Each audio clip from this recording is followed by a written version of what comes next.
at her. Let's get at her. It is another episode of the Manely Broncos podcast, and it is in the. I should say it is in the books. It's week one is, or I should say, close to being in the books for Broncos Training Camp.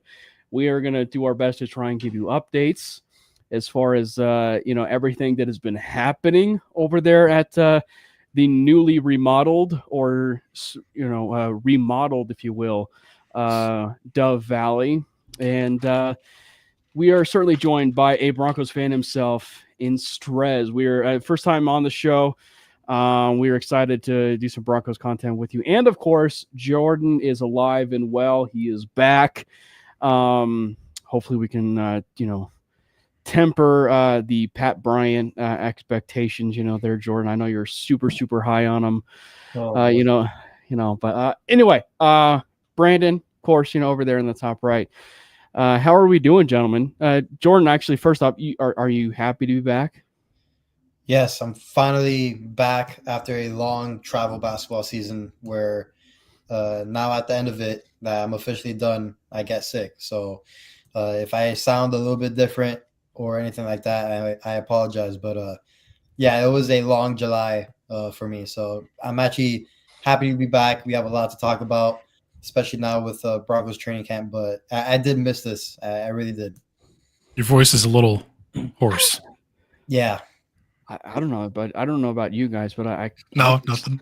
I also sensed a little bit of a tear, that he actually missed us. But I don't know. Strez, it's the first time on the show, man. Thanks Finally. I'm glad that I could join. Yeah, it's great to be here. I'm excited.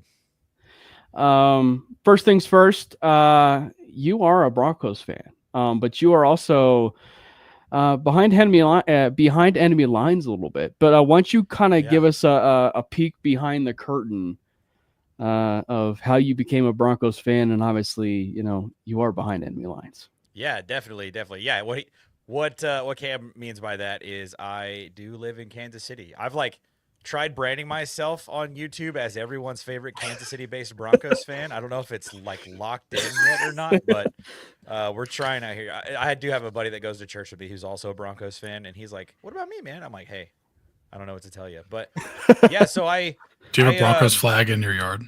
No, I should. I need to get something to signify. They're kind of violent out here. I almost got run over once walking into a grocery store. It was a Thursday night game. We were playing the Chiefs, and I had I think it was my Drew Lock jersey on. I was walking out of a Price Chopper, which is one of the local stores here. And this dude's driving a 2007 Mustang, just revs it up and just runs right past me. My wife's with me. I'm like, "Do you see why I don't go to games at She was like, "Okay, it makes sense." But sounds like Chiefs fans. It literally, it's how it is here. But yeah, grew up in a really small town in Arkansas. So I'm from a state that didn't even have a pro team. So we could kind of pick and choose. But for the most part, everyone in Northwest Arkansas was either a Cowboys fan or a Chiefs fan. But luckily, my mom was from the Bay Area. And so not luckily, she's a Raiders fan. My grandma's a Raiders fan. My great-grandma's a Raiders fan. My uncle's a Raiders fan. I've got Raiders fans in my family, but my dad was in the Navy Honor Guard after high school, so he did a lot of his time in Washington, D.C. So he's a Washington, whatever their football team name is at the time of you're watching this game or this episode. So I didn't have anything that was pushed on me growing up. And so, I was, a child of the 90s and really started watching football in the early 2000s, and that was when I started watching Broncos games. And part of the reason why I decided to want to watch Broncos games was because I had so much family that lived in Loveland, and when I was growing up as a kid, they would just send me Elway posters and Wheaties boxes and Terrell Davis jerseys. They were the ones, my family 8 hours away, 12 hours away, were the ones that were pushing the fan base onto me. And so I've been a Broncos fan ever since I was 4, 5 years old. And I've never looked back. And Terrell Davis is, one of the biggest. I owe a lot to Terrell Davis. Really, him and Reggie Bush are the two guys that made me fall in love with the running back position. And so that was what got me the opportunity to learn how to play football at a pretty high level, to be able to go and play in college And that's when I moved up here to Kansas City, and ever since then I've been everyone's favorite Kansas City-based Broncos fan. So I was gonna say You had Braden. me going there, man. I was like, so you live in Kansas City. Yeah. Like most members of your family are Raiders fans. Your other family members like a Washington fan. I'm like, how do you get this back around to Denver? it is wild, right? It Yeah. is wild. I was gonna say, Braden, your side of the family too is Kansas City Chiefs fans, right? So my dad's a Chiefs fan. One of my best friends is a Chiefs fan. My girlfriend is a Chiefs fan. So I'm just over here. I gotta get the flag. We gotta get flags, bro. I mean, I live in Colorado, so I'm not behind enemy lines, but Yeah, you gotta make sure they know what's up. definitely. Yeah. I was gonna say, Strez, all you needed was just the other angle of the, and this so and so is a Chargers fan. So then at that point, Those don't exist. What are we? Nobody is a Chargers fan. Who? I was gonna say at that point, you had the whole AFC West covered. That is true. That is funny. Maybe eventually there will be somebody that pops up and like, oh, I went to LA for like 2 weeks. These Chargers are so cool.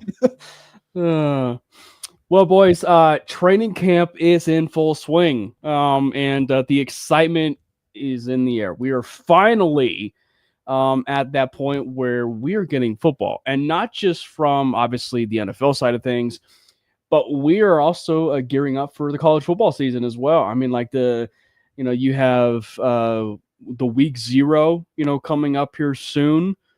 In games, I want to see it's about a week from now. Just about, if not a week and a half.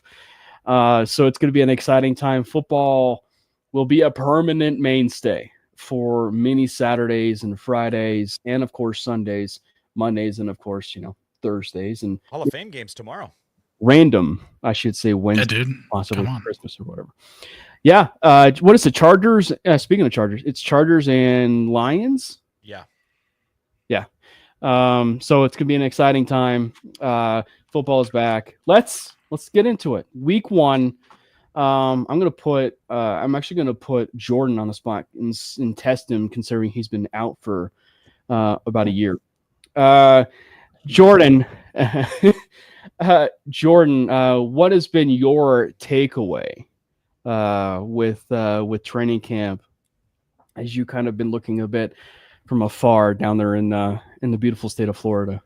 Well, I mean, I always keep in touch with Bronco stuff, even if I'm, strangled with basketball stuff. So I have been in the loop and stuff. So, but we all know my biggest takeaway so far has to be Troy Franklin. Every day we've been getting some type of play by Troy Franklin being made, and everybody in the media is raving about it. So I know the clear number 1 guy is Courtland Sutton, and then there's been talks about that wide receiver 2 position. I know a lot of people are still not skeptical, but Marvin Mims is more of your gadget guy. But if Troy Franklin continues to stack not good days but great days like this, and then continue his play throughout the preseason and then into the regular season, I mean, then there's a different outlook on this wide receiver room, which I've been talking about a lot, and it's great to see him, or at least hear about him making great plays. Yeah, man. The entire wide receiver room feels like it's kind of balling out right now, because you just keep hearing about Troy Franklin, definitely number 1 guy, but then Jerjuan Newton, the undrafted free agent that we brought in, who was just like a baller, just absolute lightning bolt. And then I've heard pretty good things about Pat Bryant as well. Mm-hmm. And Marvin Mims is doing some stuff. So damn.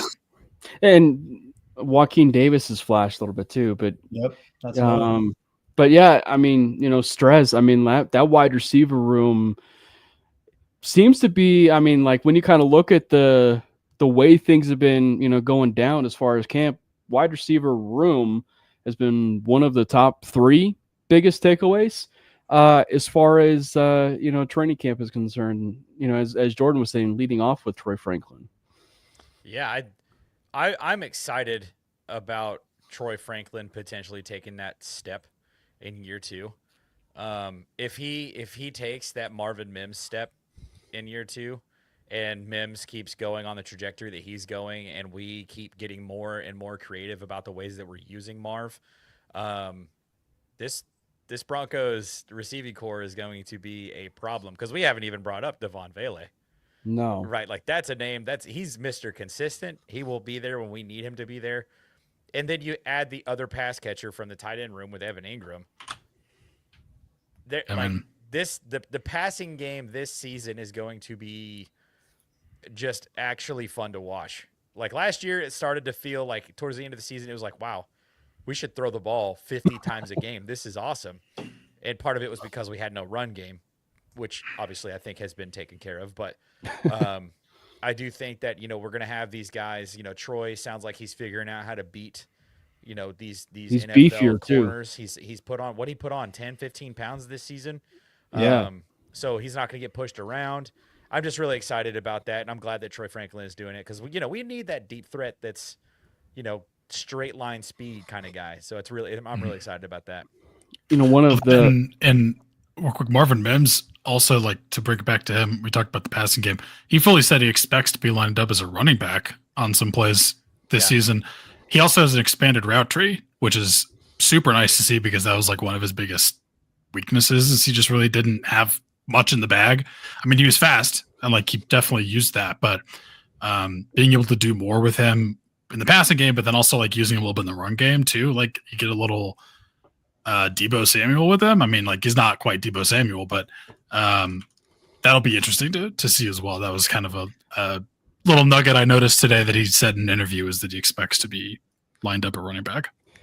Yeah. One of the things that I thought was so impressive with Troy that day I was there on that Friday was and granted, it wasn't necessarily a problem with him because it was almost, I'm going to bring a smile to Jordan's face here, but it was almost like Jerry Jeudy in a way because it was just like, he was getting a lot of separation, right? Like he was basically doing everything you could ask for. Like he was getting that separation. He just wasn't regularly like catching the ball and, maybe he could have been a bit better at ball tracking and stuff like that. But like, there was a time and with where we do sit, like where the bleachers are is almost like an all 22 view. And that play that everybody talked about from that Friday, which was the play from Stidham to Franklin, like it appeared like he had almost like 2 yards of separation, right? Like almost like 2 yards of separation off of the corner that was guarding him. And I just want to say maybe it was Quentin Newsome. But like he had like 2 yards of separation off of him. And it wasn't like one where, like, oh, he's jumping in the air, and picking it up off the air, and then, running full steam at that point, which would have been impressive. But just from the simple like football play, it was pretty impressive because like Stidham threw it and it was like right in his bucket, like right in the basket. He didn't even have to, break stride or anything. Like it was just in full stride. The play was great. Like it was like Franklin wasn't missing a beat at all. Like it was a pretty impressive play. And I think that like regularly that's the hope.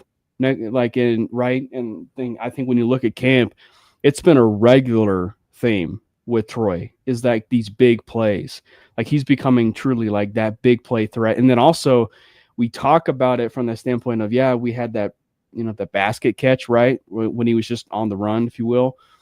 He's making those deep contested catches. And then granted, it looked like one of them was on 1v1s today. And granted, to be fair, 1v1s for the most part favor the wide receiver more so than the corner. But it was against the first round draft pick, Jahdae Barron, where he made a bit of a contested catch and he high pointed the ball, it seemed, from all accounts, and was able to bring it in. So when you look at it about stacking days, like that's the type of stuff you want. Yeah, I mean, just real quick, I mean, it's nice to hear and see all these reports coming out because, again, at least for me, and everybody knows about my skepticism with this wide receiver room, but I have been constantly saying, and I even wrote about it on Predominantly Orange, that if Troy Franklin does take the next step, which I do believe he will be, and it's reassuring that we're hearing all these things, that the offense can take another leap. And I know that's obvious to say, but Troy Franklin's ceiling is a lot different compared to the other ceilings in the wide receiver room. And I think it's just a lot more dynamic. So again, I really hope it just continues to go this way for Troy Franklin. And I know it was brought up earlier that I think it's going to even be more dynamic now with a run game. I know one of the offensive linemen was talking about it, that they're going to go more to an outside zone perspective and scheme, which I love.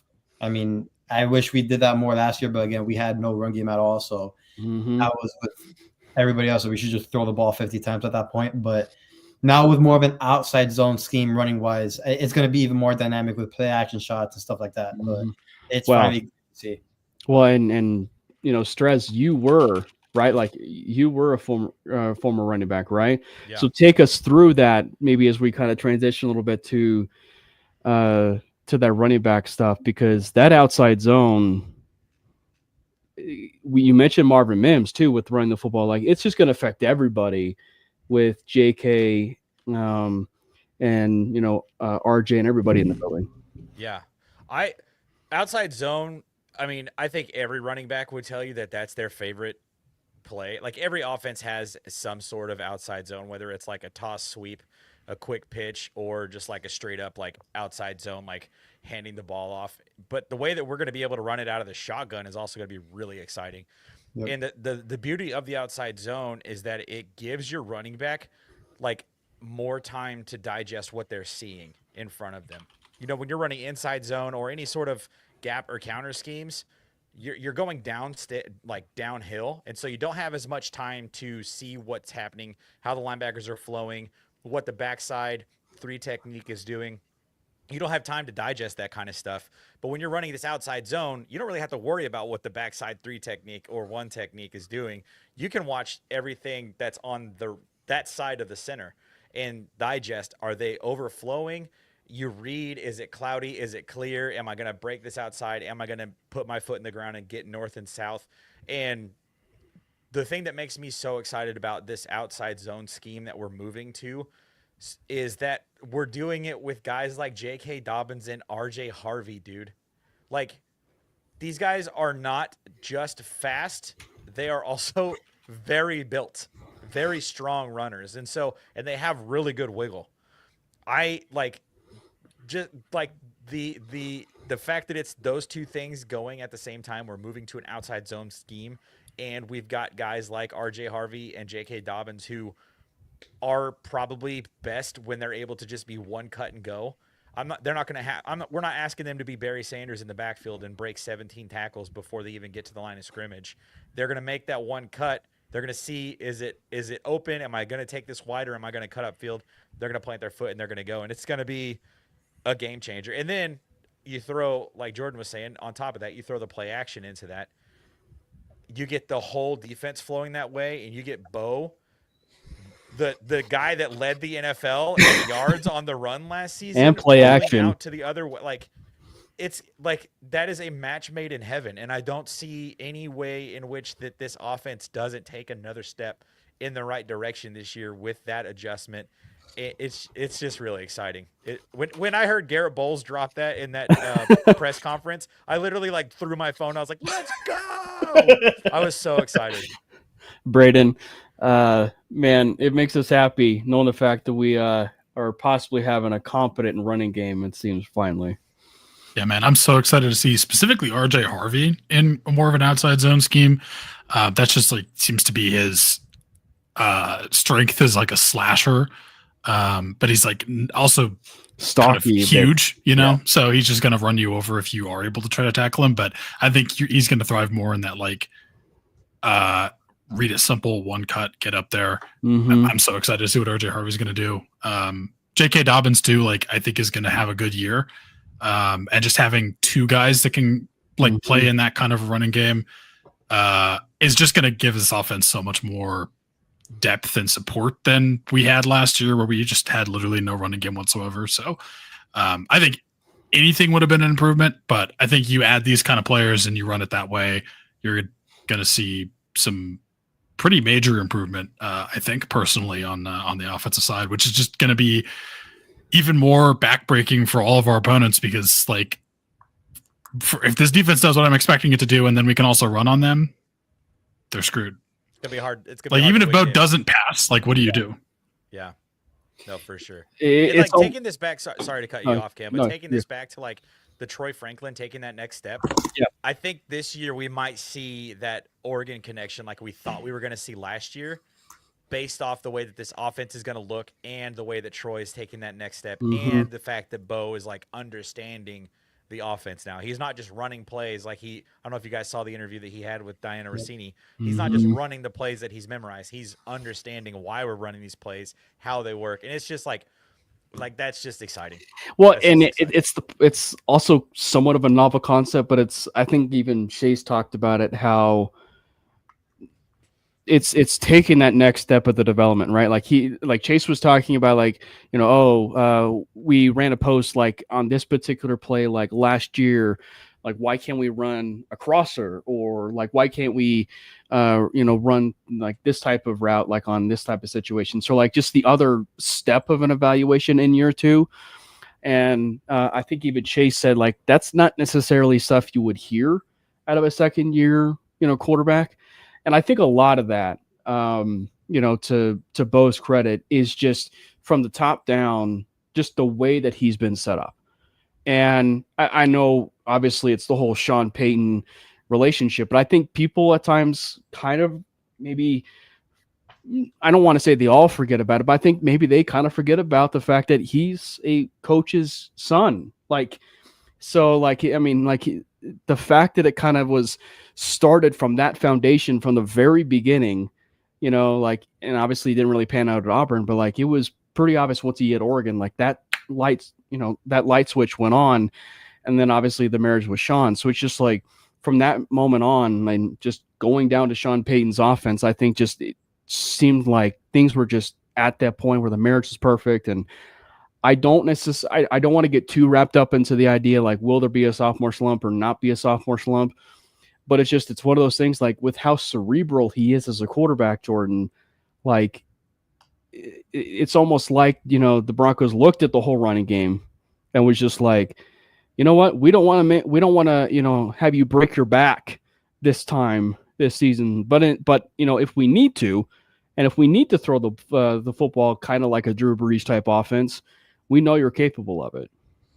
Yeah, and I think that's probably one of the more reassuring parts about this whole thing, is that we can revert back to that.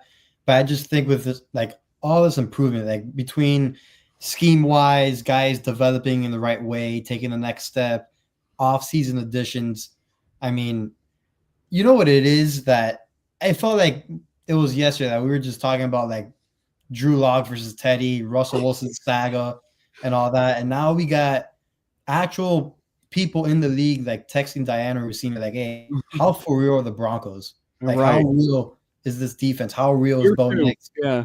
In year 2? I mean, the Broncos are the most bet team to win a division.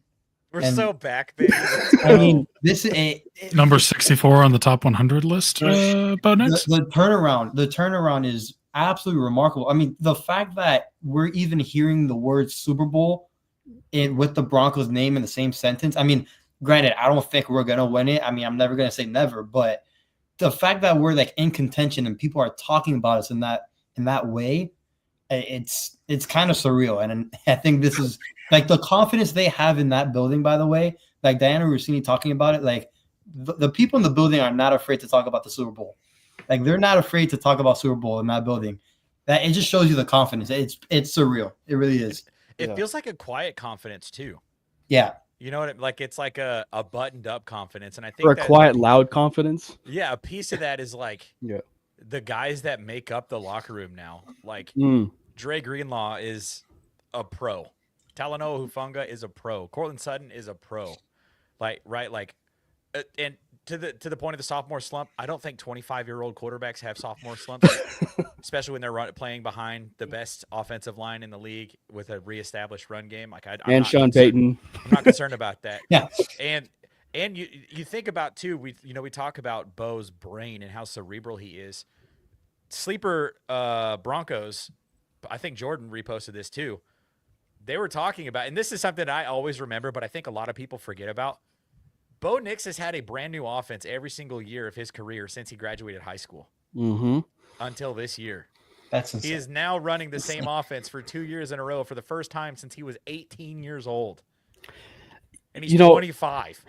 And Brandon, like that's the other part of this too. Is like this is not just the first time the Broncos will have the same quarterback and head coach combo, since Peyton Manning. It's also the first time Sean Payton has had the same, quarterback, starting in back-to-back years since, oh, by the way, Drew Brees. Yep. Yeah. I mean, I don't know what sophomore slump is. Bo Nix is like a super senior, so there's not a problem there. But yeah, I mean, continuity definitely can't be overstated, I think. Especially like you talk about that for Sean, like knowing what we know about the way that his offense looks and like the way that his plays are called and kind of the verbiage that goes into it. Imagine having to teach that to a new guy every single year and then like expect them to go out there and run it for a year, and then you get another guy come in, and then like you have to do it over and over again. Like I feel like there's such a learning curve there, even for veterans in the league, just to kind of like get acclimated to the way that Sean kind of calls his game. That I think having a quarterback that like knows even just a rudimentary version of the playbook, like with all the training wheels on it, like we kind of did see a little bit last year. I think you're going to see training wheels come off a little bit more and just more of what Sean Payton's offense can do.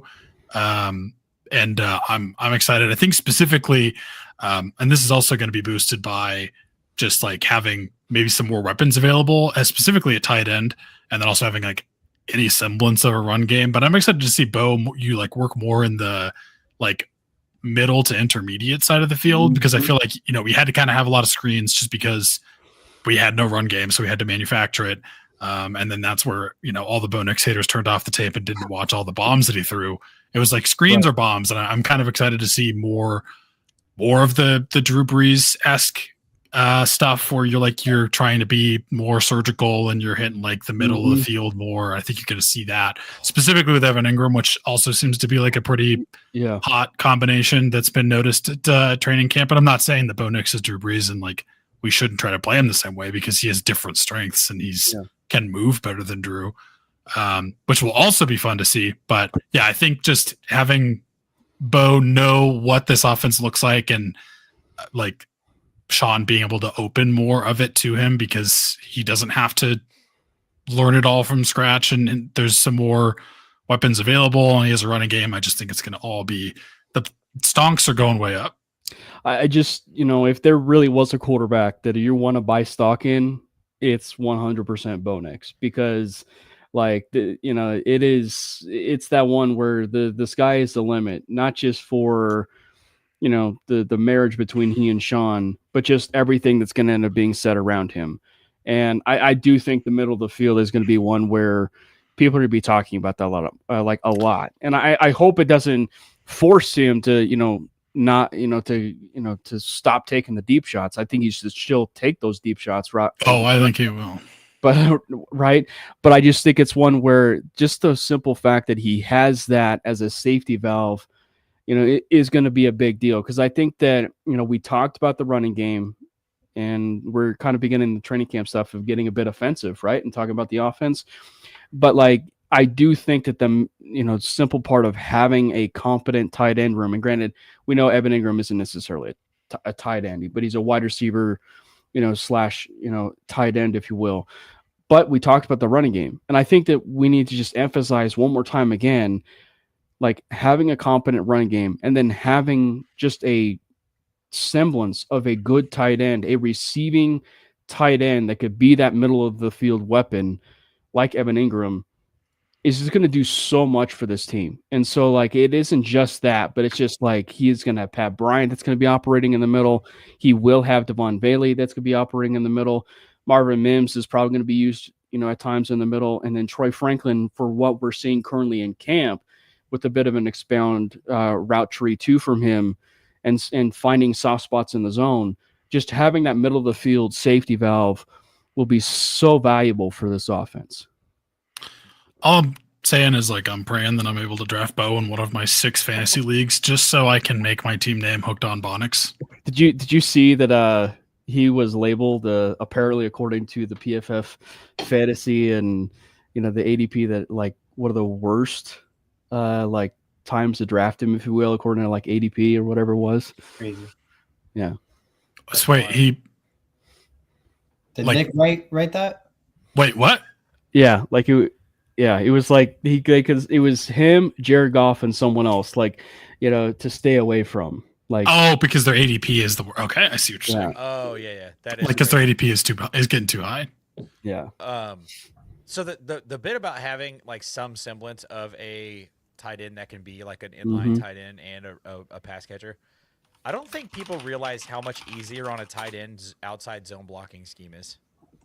Because you're literally just taking a zone step and you're all going the same direction and blocking downfield. It's essentially, it would be like if he was lined up in the slot up on his 2 feet in a regular receiver stance and just like taking that outside step and getting to the outside shoulder of the defender out on the outside and just like blocking them and like leading up the field. It's the exact same thing when he has his hand in the dirt. So I think like it won't be obvious. Like it's not going to be an obvious tell if we have Evan Ingram out there and his hand is in the dirt. It's not going to be obvious. Oh, Evan's It's not going to be a Greg Dulcich tell us what you're saying. Exactly. It's not going to be like, oh, this guy doesn't block their pass, drop back. They're going to be throwing the football. So I like that. I think that's helping out the tight end too. But talking back, sorry, I just always love to talk about my glorious king, Bo Nix. I saw the statistic today on the NFL Network bit that they dropped, that conversation with Ian Rappaport.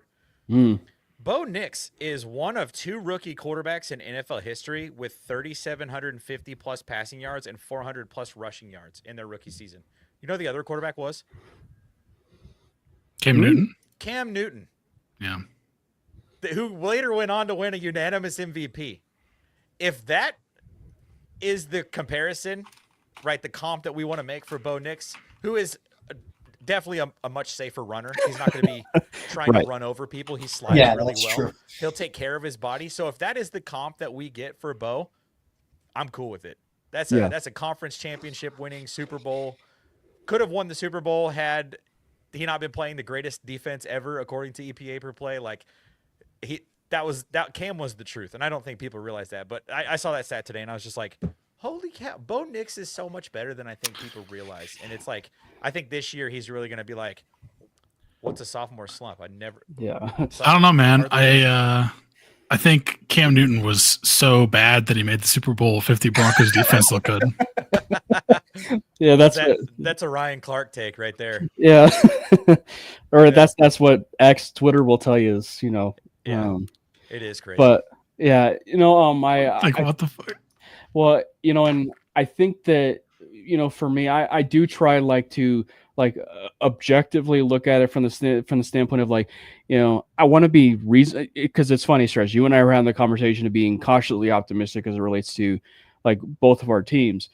So even for Bo, I'm optimistic about wanting to put him in the top 12 or even the top 15 quarterback conversation. That said, though, I know we mentioned about the idea, or not the idea, but the fact that he was voted in at 64 of the top 100. I don't think people look, and I realize it is a popularity contest. The top 100, people really don't put too much stock into it.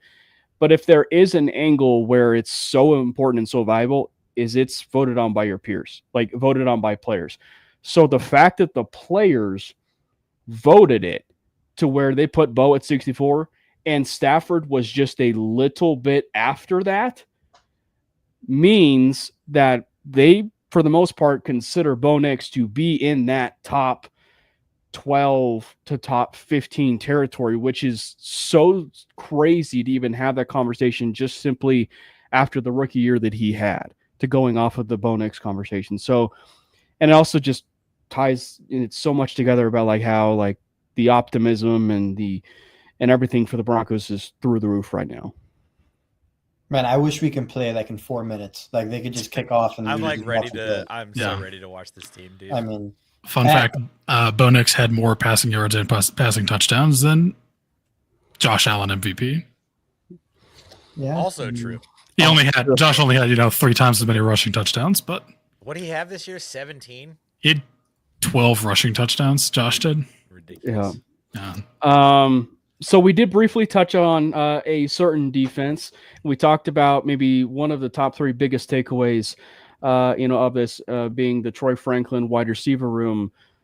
Let's talk about probably the biggest takeaway, and that is this front 7.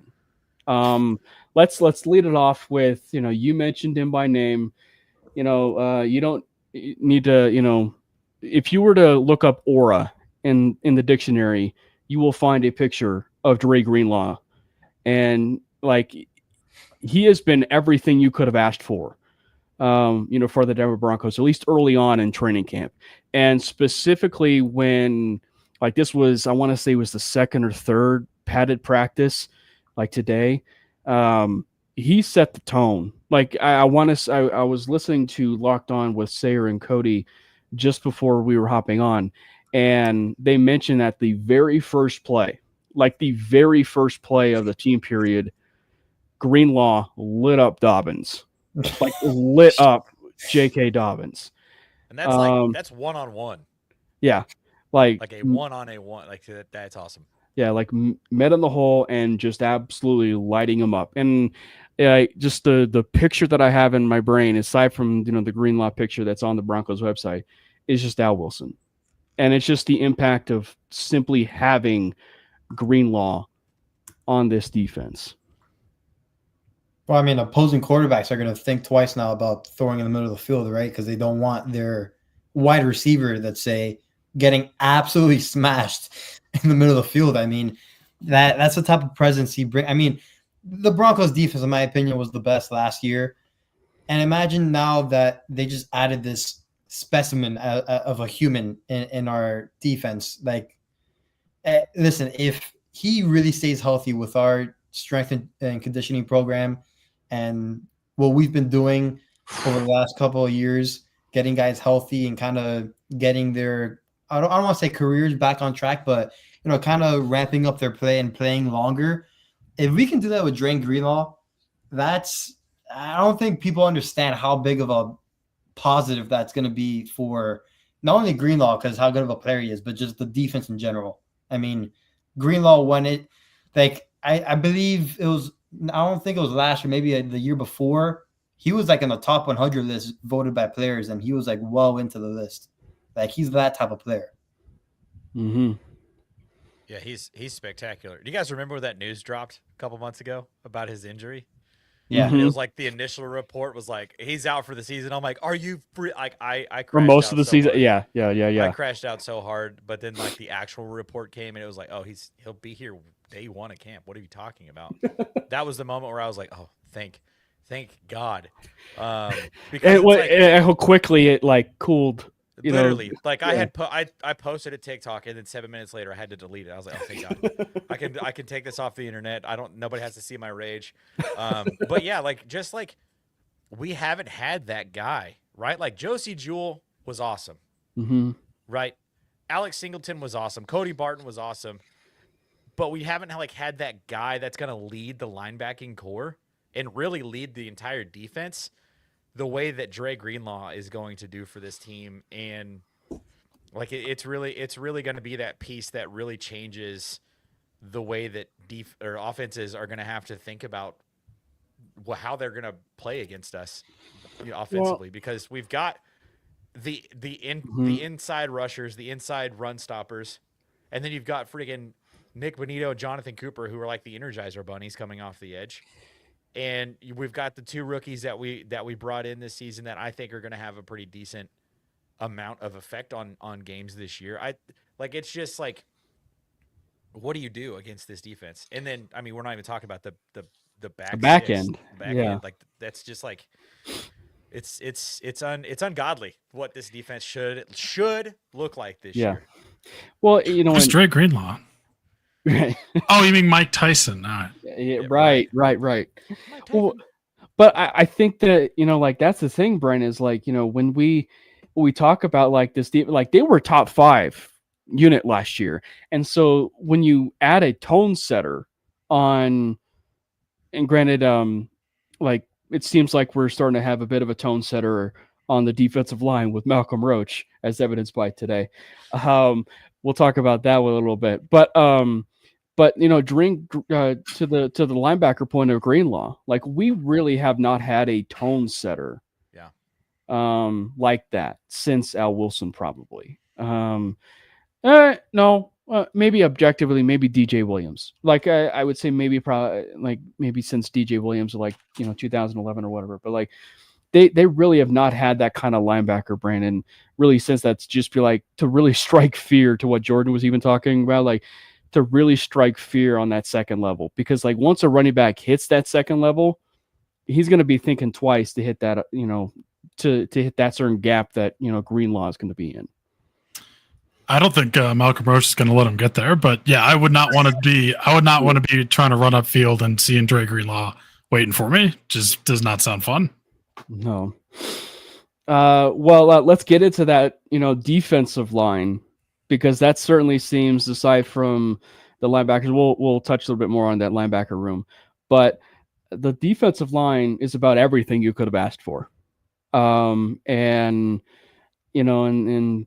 they are just, they're just so deep, and I think that, we talked about the Bills game, and we talked about like how much they've gotten better since that point. Right. And it is pretty evident. And granted, the defensive line for the Broncos was really solid last year, like very solid, but it took a step up. Like it's pretty clear. Like they took the blueprint of what the Eagles have been making and just wanted to just make it about 2 or 3 players a bit deeper, on that defensive line. And I think it's pretty evident with what you're seeing in camp with just the pass rushers, or even just that interior and, defensive ends, that they clearly have made that a priority. Yeah, the defensive line is absolutely insane. I mean, again, I think Strez, it looks like you've been listening to the Dan Rossini and Chase Daniel thing, but they were also talking about how like that front seven is absolutely like unbelievable. And that's like the first thing that comes up to my mind, because again, when you have people like that saying things about the defensive line like that, and just it's crazy, because again, it was not so long ago that we were kind of just retooling everything, and having like the dead cap with Russ's money and not being able to really spend right in the offseason. But yet again, we got a guy like a Zach Allen, who I forgot who said it as well, but saying that he's playing like a little mini JJ Watt, which is, I mean, he's been that way. You can't get more like a higher praise than that. You really can't. Zach Allen, by the way, I hope he gets paid like by like tomorrow or yesterday. Yeah. But no, this front seven is absolutely insane. And it's going to lead us to a lot of wins once again. I would just hand Zach Allen a blank check. Whatever you want. Just, there you go. You fill it in. You bring us the contract, we'll sign it. I do think that with the such a team friendly deal that Court got, I think we're absolutely going to be able to pay every single guy on that deal. Makes you wonder. Seven.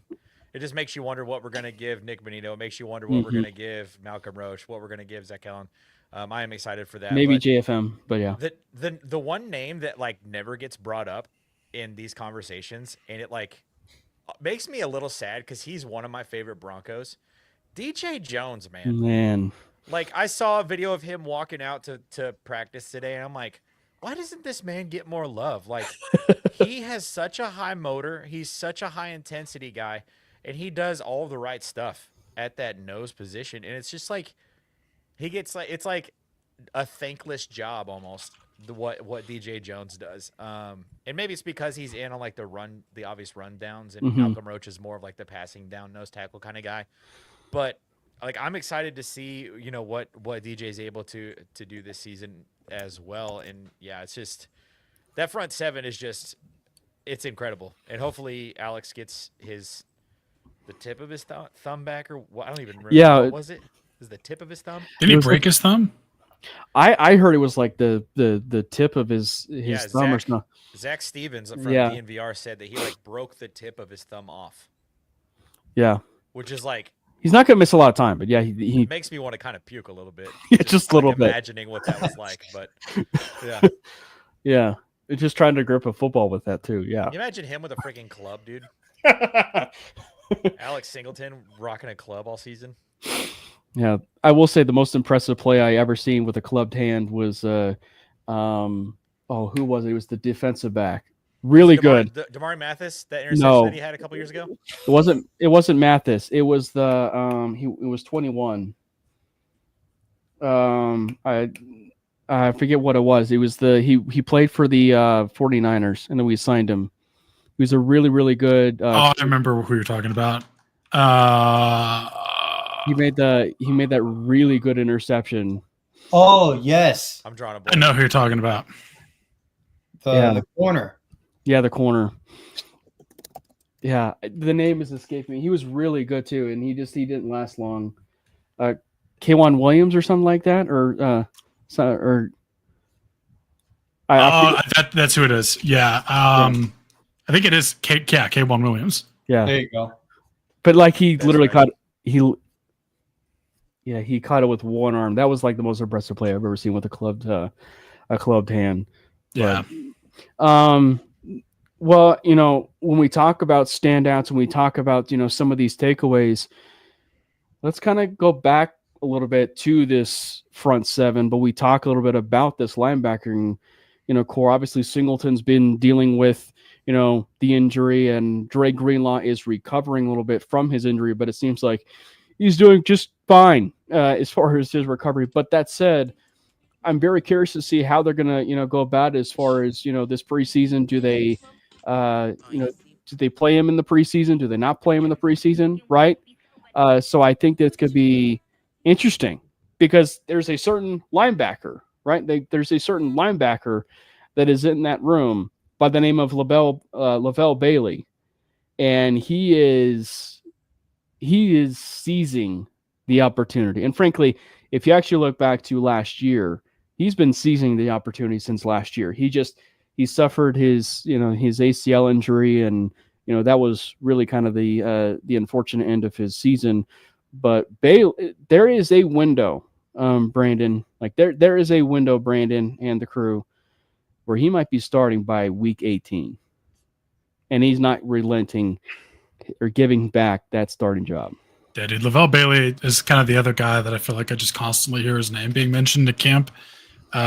Just absolutely balling out. And was it last preseason he had that pick in it was Arizona? It was Arizona. Yeah, and then Arizona's going to be here. Yeah. So definitely love to hear that we have some development coming in that linebacking room, because I feel like it's just you got Dr. Dre, which that's his new nickname that I'm giving him. And then you have and then it just kind of feels like injury, which kind of sucks. So definitely love hearing that you were hitting on a young linebacker that you can continue to develop, and just sounds like he's been nothing but killing it in camp. So that's amazing. But I definitely think we're going to see probably a lot in the preseason again, and that'll be fun. But yeah, I think he definitely could be a starter for us, depending on what the depth and the injury issues we've had there do kind of look like and play out. And also you could just take someone's job. You never know. Yeah. How many snaps do you guys think Dre Greenlaw gets in the preseason? I don't know, like 20. Spread out over the three? Maybe just like a little bit, just like a tiny bit. So my thing is too, like that second preseason is probably going to be one where they play the most, right? I mean that as a whole. Like I'll probably say 40 just because that second preseason game. But it's also Greenlaw too. So if they decided to be like, hey, we want to make sure that you're good to go for week one, I'm good not playing you through the preseason, I'm okay with that. Yeah. I was actually going to flip the course. Like he needs it. Snaps? Like how many snaps is Lavelle Bailey going to play? Because he may have a very prominent role in this defense now, and you don't want him playing like 2-3 quarters now in all 3 preseason games. I mean, it's looking like he's going to have that role of, hey, we're going to need you. I mean, who else is going to put out there though? Yeah, the ghost of Drew Sanders. I will say, thankfully, the Sanders injury is not going to be long term. It does probably beg the question of what will his future be in Denver? Maybe in 2026, as far as, or do they move on from him in 2026? But, I think he'll at least have some impact, right? Like, I think he'll have some impact there, on this defense. But I am curious about LaVelle Bailey because, like, there's a certain point, like, Singleton is a good linebacker, right? But, like, you almost hit a bit of a bit of a high floor a little bit with Alex Singleton at this point. But I think that, the part that I think is going to be interesting, and this is maybe to the degree of, what will Singleton's place be on the roster, right?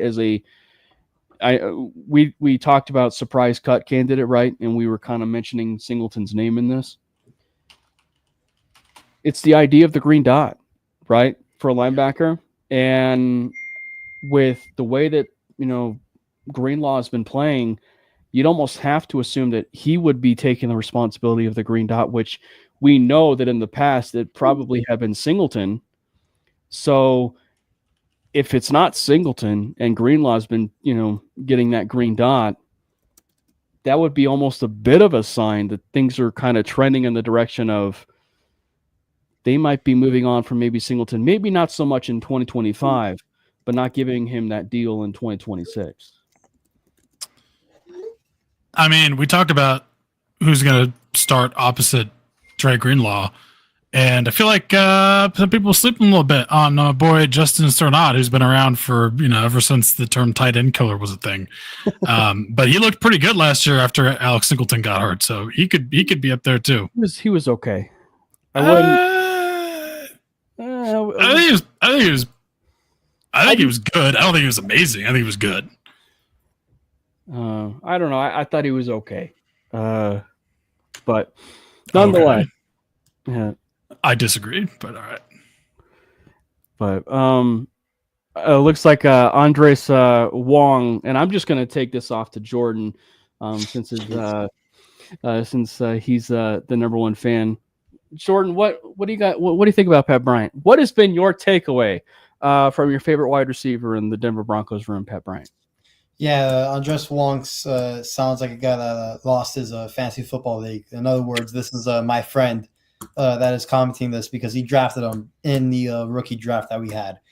But it is encouraging to hear some good things about Pat Bryant. I'm always going to be skeptical until we see him in real action. But again, if he can have just a consistent role, again, I'm not expecting anything big from him. I know a lot of people are calling him the next Michael Thomas and all that. I'll pump the brakes on that just a tad bit.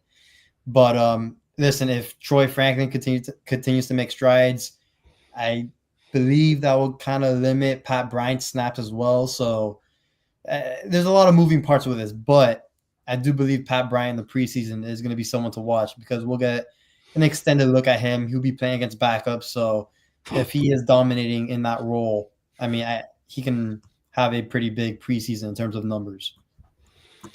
I just want to let the record show that Jordan did call Pat Bryant a snail like 2 days ago. Well, it was a gif of a snail. All right. It's lighten up. All right. Lighten up. Hey, at least I'm not Madden who put him at like 84 speed. That's disrespectful. that's fighting words right there. Like, come on. I mean, I'm getting shades of Debo Samuel saying that James Bradbury's trash. So, but I just think that it's going to be really interesting to see how that wide receiver room is going to be divvied up, and so much so that there's another wide receiver that's been surprising everybody, and like probably ourselves included, because he was labeled the special teamer, and he's probably not just a special teamer, and that would be Trent Sherfield. I think of anything, like it probably confirms what we all know about that wide receiver room, and that is they're keeping 6. It's just, do they do the unthinkable and keep 7, with that 7 being like stashed on the practice squad or or I should say 53, which just they don't want a player to or a team to grab that certain player, so they're keeping 7. But it's pretty evident they are keeping 6, and it is Cortland Sutton, Marvin Mims, Troy Franklin, Devon Bailey, Pat Bryant, and Trent Sherfield. Trent Sherfield is really making it to where, yeah, he might actually have some offensive snaps this year. He's a good blocker too. Yeah. So that always gives you some additional brownie points as a receiver. It's a big upgrade in terms of little Jordan Humphrey if we know how I feel about that. I don't know. If you've been watching Giants camp, he's been having some. Oh no! I think the last thing I want to watch is Russell Wilson. And I don't know, man. If you're watching Giants camp, all you're going to see is a bunch of Giants fans saying that Russell Wilson is going to be good for them after he was trash and everywhere else he was. It's like, yeah, but So that you saw wasn't that here. too, right? Yeah, yeah. It's literally like the poster boy of the meme that's like, it didn't work for them, but it maybe could work for us. They're like, it didn't work out for Pittsburgh or Denver, but it's going to work out for us. I'm like, But Pittsburgh and Denver aren't 2 playoff New York. teams Right. versus the Giants? Good Good Lord. What are we talking about? in that division now, right? Like with Dallas and Philly Yeah. and yeah. With Yeah. It's funny how the quarterbacks. fan bases. But it's the Giants, man. They're the It's funny how the Giants. fan bases have warned the other fan base about Russ. So like it was like the Seahawks warning us about Russ, and then it was us warning Pittsburgh about Russ, and now it's Pittsburgh warning the Yeah. Giants Hey, about our Russ. hands, we are where the Seahawks were last year. Our hands are washed of it. It's not our responsibility to warn the Giants. I really want to see this from an outside perspective. I want Russell Wilson to have like 2 good weeks, come up with another really corny, awkward catchphrase, and then have all of Giants fans like have it blow up and say it all the time, and then he just like caters off a cliff again, and just is garbage. And then now they know what it feels like. I was actually going to say, just to be a fly on the wall for like, just to see the interactions of New York Jets fans and New York Giants fans, because they share the same stadium. So just I think that stadium is cursed, man. So just the fact that like it seems like the Jets are way more set up for success now. And I know Justin Fields is there and he's, doing better since his injury, but I would love to just like have that cover or like be at a fly at a wall just for that conversation of like the Jets are going to end up having a better team than the Giants and here's the, all this publicity about Russell Wilson with the New York Giants. And so all for it to become crashing down for these Giants fans, knowing the fact that Justin Fields and the New York Jets are going to have a way better season than they will. I think the faster the Giants move off of Russ and move on to Jackson Dart, the better off they will. Or Jameis, for that matter. Yeah. I think they just need to pull the trigger and let the rookie go. Yeah. Just let him ball. Let him learn. Let him do it. Like, you're the Giants. You don't need to protect anybody for any other specific reason. Just let the kid learn. It's probably for the best. But that ain't our problem anymore. No. Let's finish off on some of the positions, if you will. We touched on that wide receiver room and pretty much set in stone. Well, there's another position group that is, for all intents and purposes, pretty set in stone, and that is that back end. And when I mean the back end, I mean the safety room and the defensive back cornerback room. I mean, like once you hit Chris Abrams' drain, that's when you have the conversation of, well, who's going to be that sixth corner, after that, that they possibly would like to keep, or are they just going to keep an extra safety and have him be the extra corner in certain, packages or whatever. But, I am very curious to see, and granted, I know we are only 1 week, into the training camp and, the updates, but I will be very curious to see how they divvy up this secondary, because I think that everybody's kind of suspecting that Jedi Baron will be, nickel, maybe at times on, the boundary, but Riley Moss is having a really good camp again. He's healthy, obviously. I don't know why Bronco fans turned on him got a chip on his shoulder for sure, just because of that. Just because of that. Because of that Cincinnati game. So I think just the fact that the Broncos are so deep, but I think the other part is like it's such a versatile room, and I think we need to like reemphasize that it's such a versatile room now. And I know that Riley has been boundary for a vast majority of the time last year, but I do think he's got, because he came from Iowa, I think he's got the high intellect to where if they wanted to put him in nickel, they can, and I think he would succeed at a pretty high level because he's also one of those high IQ players, because that's what Iowa creates or whatever. He's a great tackler. Yeah. So I just think that they just have so much versatility. Barron can clearly play safety in some packages. So I just, for the talking point of where we're going with, I just think that the versatility of this defensive back room needs to be talked about a little bit more. By the way, is Riley Moss's nickname actually the White Shadow? Because if it is, that's awesome. But if not, we are Manely Broncos TM. I mean, if we can maybe petition that to maybe be his nickname. I mean, I'm down for it. That's also a pretty good nickname. We might need to send it to the Photoshop crew, and create almost like a Mortal Kombat type character of White Shadow for Riley Moss. But just look at the depth chart, right? Just in corners, right? You got obviously the defensive player of the year, who somehow is still number 2 in PFF's list, which is and a 98 overall or whatever ranking. I can't believe he didn't make the 99 club. That's crazy. That's another ridiculous. I mean, there's just so many things that are ridiculous in this world. Those are two of them. Have they ever not given the defensive player of the year a 99 overall the next year?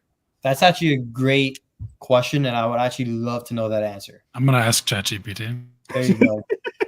ChatGPT always knows, But again, we got PS2, we got Riley Moss, Jahdae Barron, Jaquan McMillan, and then I know the national media guys won't know, Chris Abrams-Drain, but we've seen him play, and we've had a really detailed look at him. He's pretty good. I know Damari Mathis has had his struggles, but again, he was just a starter for us 2-3 years ago. He's also on the depth chart. I mean, Quentin Newsome has shown flashes in training camp as well. It is a pretty deep corner room, and that's just the corner room. We're not even talking about the safeties or none of that. That's just the corners. Yeah. And I think with the way that the defense is made up too, and the front seven is going to make the DB's job really easy this year. I think it's gonna look a lot really similar to that 2015 defense. Quarterbacks aren't going to have time to get to their third, fourth read. They're going to have to get rid of the ball pretty quick, and these DBs aren't going to have to cover for very long. So I do think, like, even if we had to move, like, something happens to both of our starting corners, right. I think if we went to Damari Mathis and KAD, I think we would be fine as long as that front seven is still making life hell for the quarterbacks. But I mean, I think we're good. I made a joke I was watching one of the Broncos podcasts recently, and I was like, how about all the defensive starters just don't get hurt? Problem solved. We're good. That's true. Because I think the starters on this group, top to bottom, I think it's the best 11 in the NFL. It is. If it's not the best, it is pretty darn close. Yeah. Up there with the Eagles, then, if they're not the best. So here we go. Myles Garrett was the only defensive player of the year in recent memory who was given a 99 overall rating the year after. TJ Watt, Nick Bosa, and Surtain. And I think this also says Myles Garrett also didn't get it. Did he win defensive player of the year twice?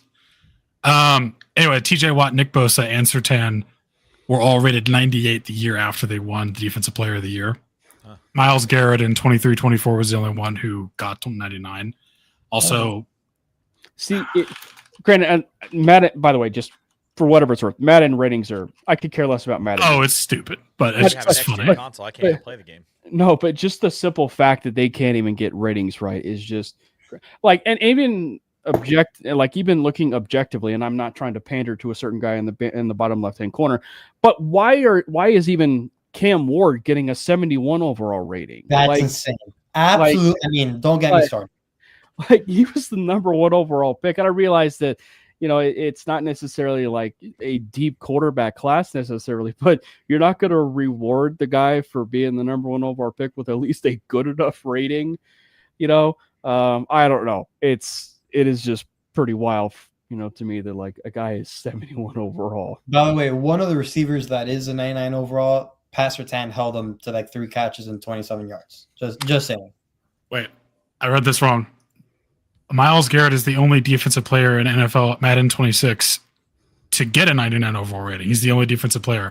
But okay. He was also in that group with TJ Watt, Nick Bosa, and Surtain, who got 98s the year after they won Defensive Player of the Year. Novel concept. They saw that video of Myles walking with his shirt off and his lats are like the size of the earth, and they're like, let's give this guy a 99 before he kills us. Before he starts swinging the helmet at us again. Yeah. By the way, novel concept, I think, should be every single player who wins in the NFL honors should be just gifted a 99. I don't know. Novel concept. It's kind of like that ultimate team type thing, right? Like, they won an award. They should be the best at the position, the best you can choose from. Exactly. Novel concept. When you look at, so when you go forward now, we are going to be a week out or so from the first preseason game. And actually, it'll be the first of 2 joint practices for the Denver Broncos. They will be having a joint practice with the San Francisco 49ers. So as much as we talk about like the emotion and the intensity of today, the simple fact of what the intensity is going to be like for, I'd say, about a couple days between the 49ers, who have had a joint practice before with the Broncos, but now that Greenlaw and Hufanga, we're already doing joint practices with the 49ers. With the Broncos, I've got to think that, the excitement level is going to be through the roof now with guys like Hufanga and, Greenlaw, who were 2 of the most exciting free agents that the Broncos were able to sign. Those are going to be wild. Yeah, that's going to be crazy. Wasn't it San Francisco that we had joint practices with like 6 or 7 years ago? That's right. They just showed up and just beat the dog snot out of us. DJ Jones was a 49er too. Yeah, and actually, I think that was a 9. And actually, Tim Patrick may or may not have been a 49er at that point, I think. Because there was a point where didn't we poach him from the 49ers practice squad, and then it was many years ago then. Yeah. But no, I'm looking forward to those joint practices. I think, obviously there's something to be said, when there's always padded practice, it just brings the best out of you. It brings the most out of you too, aside from just a preseason game, when you are doing literally a practice against the other team. Yeah. So I think I probably speak for everybody, when I say that let's keep the fights to a minimum. Let's bring that intensity, but also keep the fights to a minimum. Yeah. I think those will be interesting because I think like if you just look at the 2 teams respectively, the Niners and the Broncos, the Niners have a lot of question marks. They're kind of like, what direction are we going? Their roster was gutted. They were so injured last year. They've got so many guys coming back. They've got a lot of questions to answer. And the Broncos on the other side are like, the sky's the limit. Like, why not us? Like, we know what we have. We know who we are. We know exactly what we can do. And we only got better. That'll be interesting to see. Plus, the team. I think this team's got some juice. And I do think that they actually genuinely like each other. Like Cam, you mentioned it earlier, that press conference today with Marvin Mims where he was talking about Malcolm Roach and then they were going back and forth on Twitter today. I'm like, these guys are actually friends. Like, this is so cool. Yeah. So them getting to travel next week is gonna be really fun, just for the team and for everybody to get to see. And that I know of, this is the first away joint practice that the Broncos will have since the Vikings won. Yeah. When the Broncos won that one pretty clearly. And as we go forward into that preseason, I know we touched a little bit about it just from the simple, Dre Greenlaw side of things, funny enough, talking about the 49ers. But which just simply from being I didn't really think of this, but just simply a 49ers preseason game, he probably wants to play at least a quarter, in that game. But what are some of the things, and I'll just give it to you, Stress, like since you're the guest, of like what you're most looking forward to in that first preseason game? Yeah, I think the thing that I'm most excited to see is the same thing that I've been excited to see since OTAs, and it's I just want to see how Bo operates. That's been the only thing that I've really cared about this entire offseason, this entire preseason, heading into the 2025 regular season. How is Bo operating? Are they getting in the huddle, in and out quickly? Is he able to get the protections in? Is he able to get the motions in? Is he able to, if they have a kill called, is he able to kill it and go to the second play? How is Bo operating? Is like the only thing that I care about, because the defense, like, I'm not worried about the defense. I'm like not worried about our wide receivers. I'm not worried about Evan Ingram because he's such a dog. I'm not worried about the offensive line. I just want to see how our quarterback, who everybody thinks is our franchise guy, how is he going to operate, and how serious is he going to take it? Because this is still, like, preseason is still important for guys that are like in Bo's shoes, like a second-year quarterback. Like, preseason is still really important. Mm-hmm. You get that in-ear communication from your head coach, from your play caller. You get to make it. You get to function like it's an actual game situation. I'm just excited to see how Bo functions, and then also, and this is just like a little bit of a me thing. I'm so happy that I get to watch an Ohio State offensive skills player play for my Denver Broncos now. Thank God. Yeah, and Jonathan Cooper, of course. Yeah, right. No, dude, I was like, at the draft, J.K. or Emeka Egbuka went at 19, and I'm like, no, he was falling right to us. Yeah. What are we doing? Because it was like, because we've done such a good job at getting like defensive guys from Ohio State. Mm-hmm. We never get the offensive guys, and this is like an offensive skills position gold mine of Ohio State. Yeah, it's just like you pick any receiver, any running back, you're gonna be good.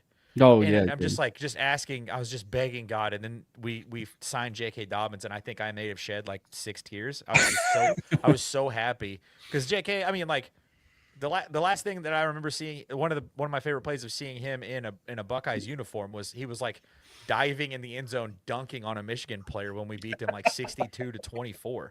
Like, it was a great day in Buckeye history, and now he gets to. I don't have to root against him because he's in those ugly Chargers colors. I was gonna say, not just for him. Yeah. Now he's in beautiful orange and navy, right? Midnight navy, I guess, is what we're calling it now. So it's Bo, how Bo operates, and then just to see JK in a Broncos. Subtle note on that Friday when I was there, I did see a package where they had both RJ Harvey and J.K. Dobbins on the field. Oh, a little 20 personnel. Talk to me.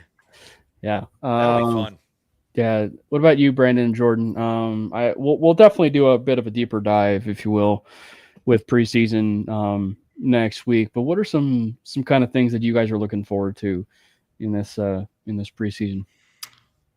I mean, I want to see just any semblance of running game, and I want to see some of these young wide receivers, specifically like Pat Bryant and like Zerjuan Newton, some of the guys that maybe get some playing time to see what we have in Joaquin Davis, see what we have kind of in the cupboard there. Maybe even, I don't know, maybe a little bit of a splash of Troy Franklin, just for some excitement, just like see what he's been working on, what is coming up in the lab. And then he can go back and sit down. But yeah, definitely on the offense, and just wanting to see more from like skill players and the running back room specifically too, just to kind of assuade my fears that, aren't necessarily as strong as they were, but I still have the only actual like game film to go off of for what this running attack looks like was last year, which was atrocious. So I'm gonna be excited to see that. And then just the depth of the defensive back room, like we're going to see some Chris Abrams drain out there, and he's going to kind of start balling out. I don't know, but that'll be fun. Jordan, let me preface it this way. What are you going to be looking at, Jordan? That is not the wide receiver room. I was going to say, I mean, besides the wide receiver room, since I'm a wide receiver guy, I'll give you two specific players, one on each side. Okay. I'm really looking forward to watching Caleb Lohner at tight end. I need 4 quarters of Caleb Lohner football. Basketball in Jordan, I guess. Get a lot of it. And then, listen, I'm still a huge JL Skinner guy. I want to see the development in JL Skinner and how he's done, like how he's progressing. Okay, I still believe he has a bright future in the league. I know as of right now, he's still a special teamer and a core special teamer as well. But I would like to see some snaps at safety relatively soon. But again, I think the preseason will tell us a lot, especially for JL Skinner. And I don't know if it's just the fact of, a bit of a open door in the linebacker room, but I would not be the least bit upset if they made JL Skinner a bit like Jamal Adams. Like the linebacker safety, that, we can also rush the passer a little bit. Like I would not be upset if they were, going to go a little bit of the versatile route with that. So, well, he is 6'4", 220. I mean, he is around like a Justin Strnad type size. So it's not like crazy. I mean, I think he's heavier than Lavelle Bailey and a lot taller. But a lot taller. But yeah, I like wouldn't be opposed to dime it. package type thing where we use him as like a pass rusher. Yeah, he's actually the same height as Drew Sanders almost, and Drew Sanders is like 6'5". Wouldn't be opposed.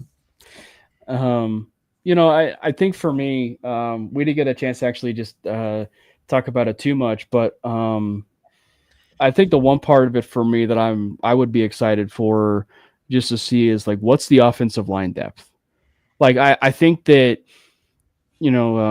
obviously if you're talking about like one of the weakest links on the offensive line, it's probably center. So like, what is that center depth looking like? But I think also too, like there was a certain point where it was a brief period, and Brandon and I had this conversation in the season, at least briefly. And that was, what's going to happen, if Paul Chesky continues to ball out, like what are they going to do with Mike McGlinchey? But like, that swing tackle position, if you will, or that depth tackle position, like they at least I think have some options. And I think it's the deepest this team has had, for, swing tackle or tackle, that I can think of. And maybe it's just like the overall, now that I've seen some other teams and the amount of offensive linemen that they've kept, I actually would love if the Broncos decided to keep 9 to 10 offensive linemen. Like I would love to have 10 offensive linemen, because the simple fact that you could have that much depth at your disposal where you could roll in and out possibly for special team situations on field goal block situations where things may or may not go awry. Or just simple fact, like you just need an extra lineman on, heavy packages, if you will, for short yardage. I think that it would be pretty beneficial. And so I'm excited about preseason. I think we all would agree that the number one thing, obviously going into preseason and of course training camp, no injuries, please. No any more injuries, please. Health, specifically given the fact about who we signed. And the gambles that we took, if you will, signing J.K. Dobbins and Evan Ingram and Dre Greenlaw and Talanoa Hufanga and, every single one of those players that you put them on the field for full season, they're arguably the best at their position, but they have to play for a full season. So, yeah, full bill of health is probably numero uno. Yep.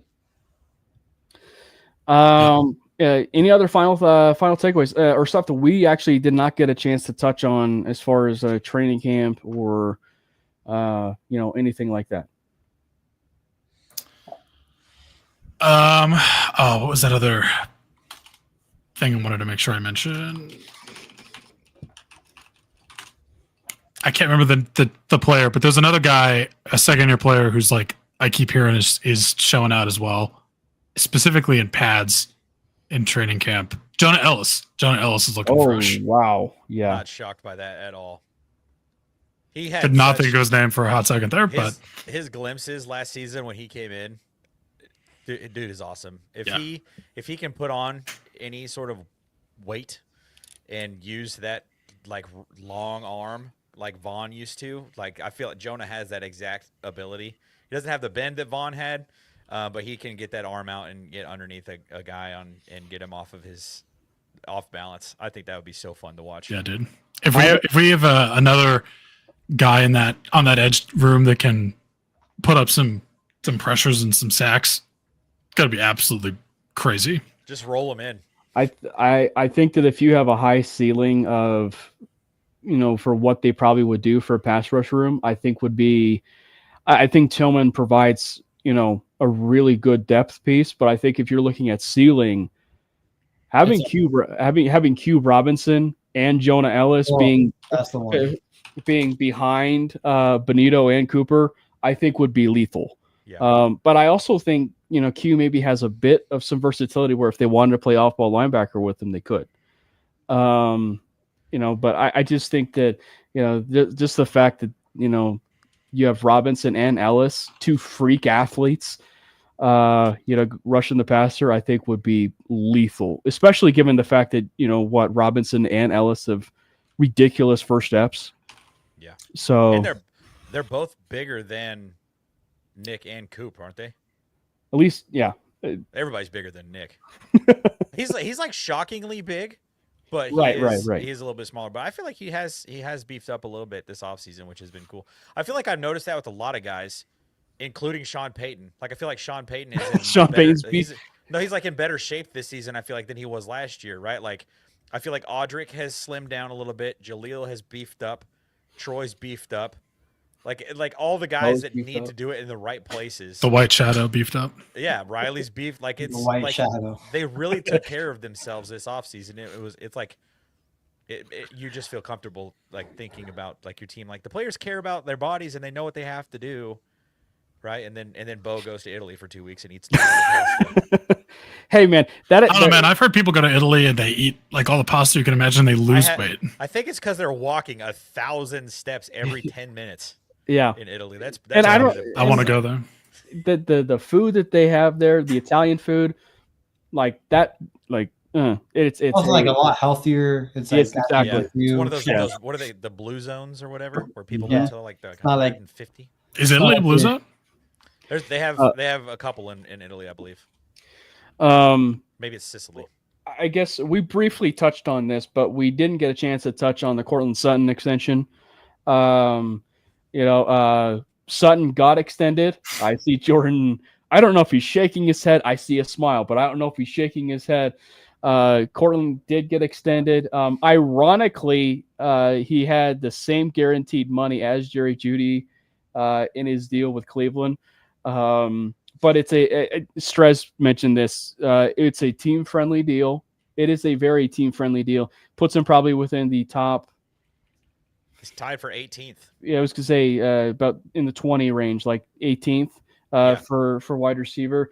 Honestly, I think it's a really, really good deal, and I like the fact that you mentioned it, Strez, which is it makes you wonder what's next for this, because like, is there a next domino? Which I mean, we can all agree it should be Zach Allen, but it's just like, what is the next domino? Is it going to be Zach Allen before the season? Is it going to be Nick Benito before the season? Because I think that a lot of us like should also call to be remembrance. Like there was that 1 year where we thought we were going to lose at least one of the three that needed to be extended, and it was the Pat Surtain, Quinn Miners, and Jonathan Cooper year. Well, guess what happened? They signed all of them. Yeah. So I wouldn't rule out the idea that they're going to be, signing as many people as they can to contract extension. So, Jordan, I'll give you the floor because I see you smiling. Give us your thoughts on the on that Cortland Sutton extension. I'm happy for Court. He got paid, and he deservedly got paid.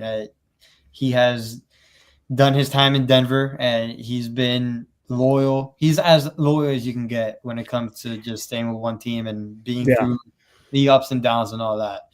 I think everybody knows my position on court and how, the wide receiver 1 and wide receiver 2 talks have been, but just in terms of the contract, I do like it.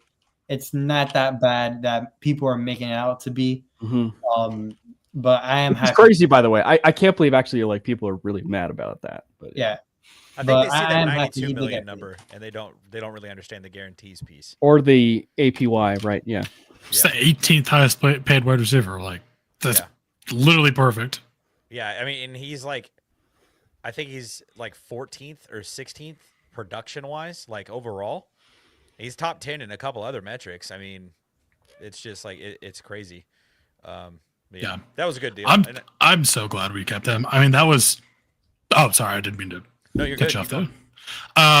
Yeah, he just like for the kind of player he is, for us to get him at that number. I mean, this front office is just cooking with the extensions, and like he clearly has by far the most built up chemistry with Bo on this team, except for maybe Troy Franklin might be taking that now. I don't know, but until I see it on an actual game day field, I'm not gonna go that far right now. But unless you're an Oregon fan, because then you had.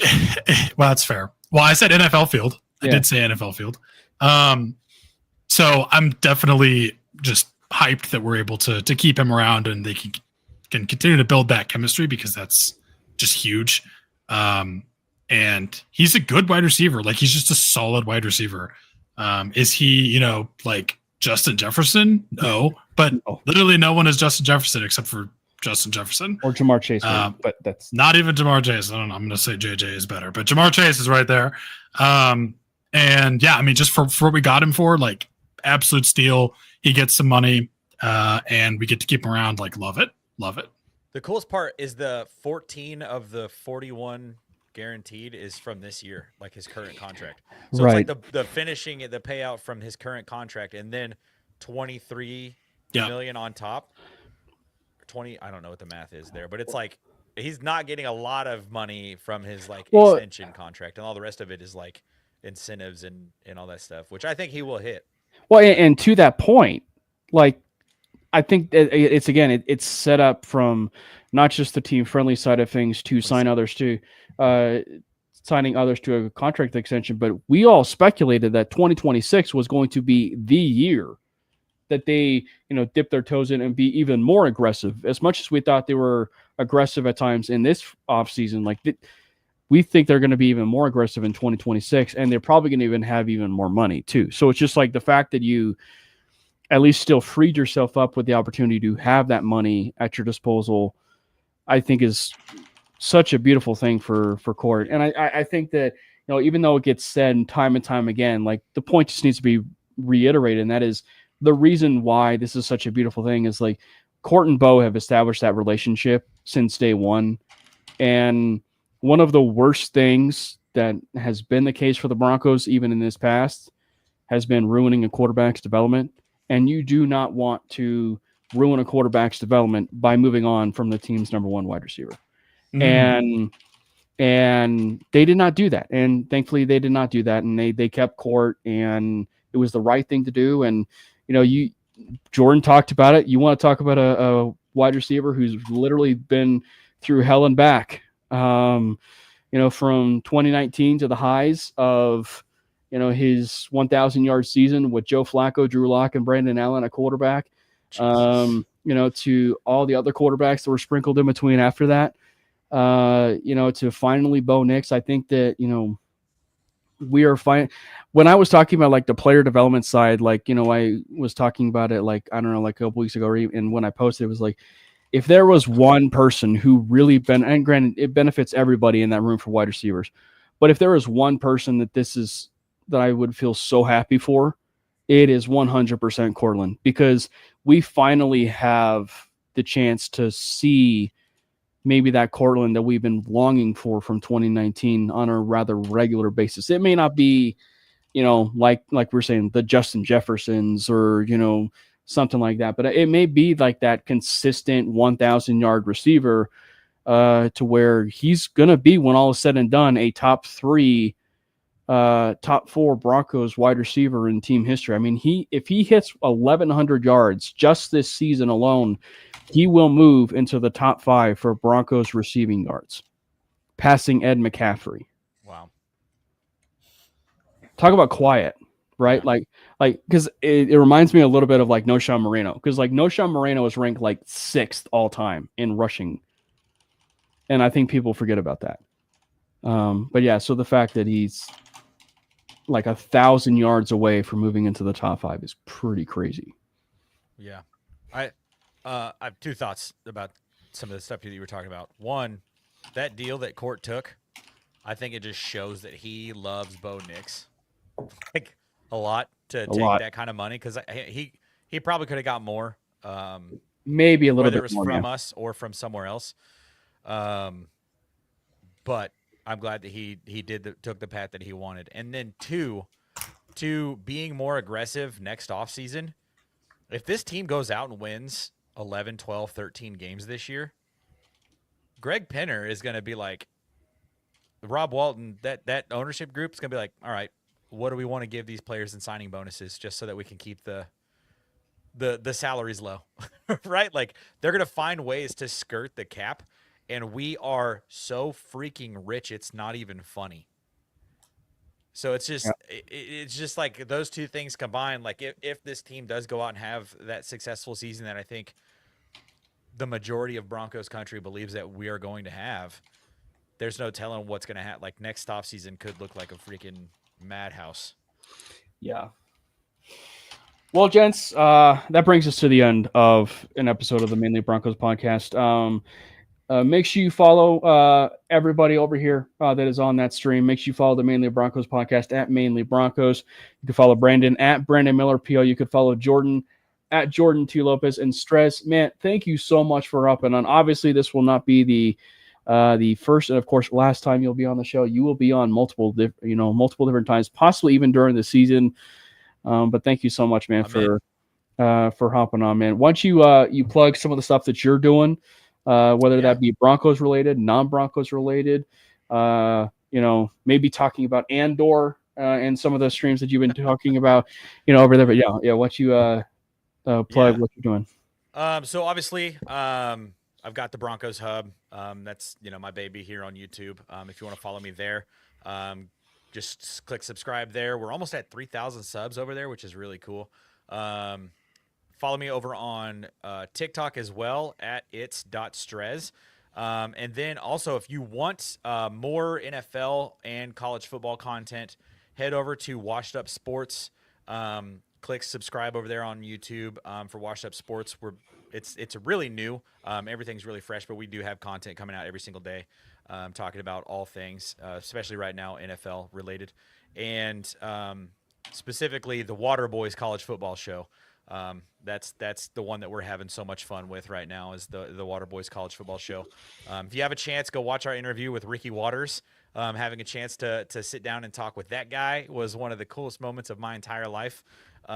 So yeah, it's really cool. I think I still have a Ricky Waters starting lineup. I'd have to go look through, but I have a Ricky Waters starting lineup when he was with the Eagles. Cool. Yeah. You need to post it and tag him on Instagram. He will repost it. That dude loves when people post about him on Instagram. It's awesome. He's like loves the fans so much, but we need to get Ricky in the Hall of Fame also. And then thank you so much for letting me join and talk ball. I'm like refresh. I posted a video like a week ago on my Broncos Hub channel. I'm like, I'm nervous about all the hype that the Broncos are starting to get. Yeah. Like, it's making me like trauma response a little bit, but being on here talking with you guys and like actually thinking about it logically, I'm like, no, the Broncos are going 17-0 this regular season. We're gonna walk to the Super Bowl championship. Like, Bo's gonna lift the Lombardi. It's gonna be beautiful. Yeah, that's where I'm at right now. I think you mean 20-0, not 17-0. 17-0 regular season. We're gonna win all three. Yeah, we're gonna go 20-0. Win the playoff games, running away with it. Yeah, it's gonna be great. Yeah, we're gonna go 20-0. Nebraska's gonna win the national championship over Ohio State. They're gonna beat Miami in the process. That won't ever happen. it's going to be like the revenge tour. Like Nebraska's going to beat Miami for the revenge of what happened in 2001, where they should not have been the national championship. That's a side story. But anyway, I have no skin in this game, but the Nuggets are going to win the NBA championship next year. Put another one of these banners up. Oh man. And then we could do a Nuggets versus a Celtics, NBA. Know who got the more recent champion out of this group, all right? How's that going out for you now? Awful. I at least love the honesty. For Strez, for Brandon, and for Jordan and myself, we want to wish you a good rest of the night. And as always, let's go Broncos! God bless Bo Nix! Fast lane when I pass in the street, bag of money in the passenger seat. Simcoe's been asking for me on the road from the west to the east. Way up, I might never come down, cause the coast's racking up the flame out.